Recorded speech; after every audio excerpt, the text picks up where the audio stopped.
time to analyze the situation. He was attacked. He was blindsided. He says that. Listen to him in his interview. Those clips the state didn't play to you. Listen to them for yourself. Watch the whole video. He had no time to have the luxury that the state wants you to think he has now to analyze each movement and decide based on that. He made his decision based on what he perceived. He perceived a real threat. The threat clearly was legitimate. We've talked about that now.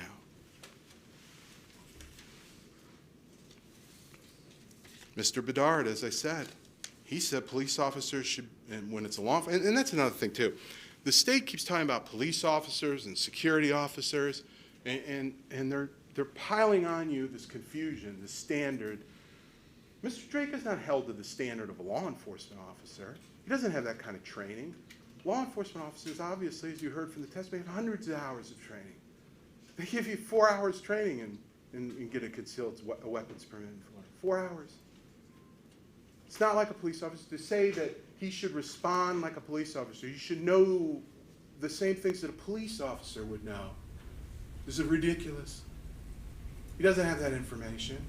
But I submit to you, and I want you to think about this. If he had been a police officer on duty, would we even be here? Come on. Use your common sense.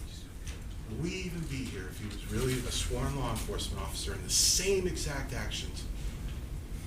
No. I suggest we would not be here.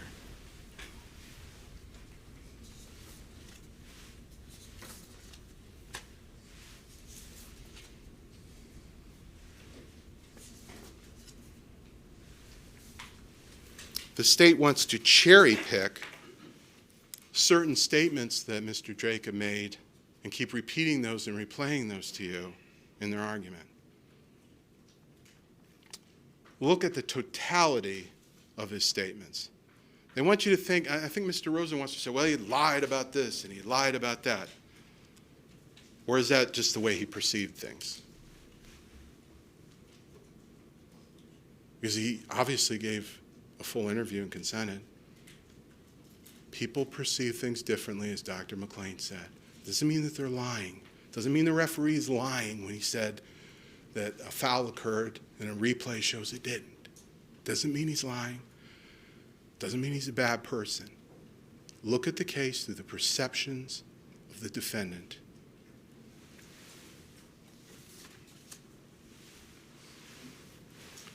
And let's go through his interview. I'm not going to play the interview like the state did. I'm going to take a copy of the transcript, and you'll be able to review the video and back and be able to verify these things. He admitted that he had a pet peeve about handicapped parking spaces. He never denied that.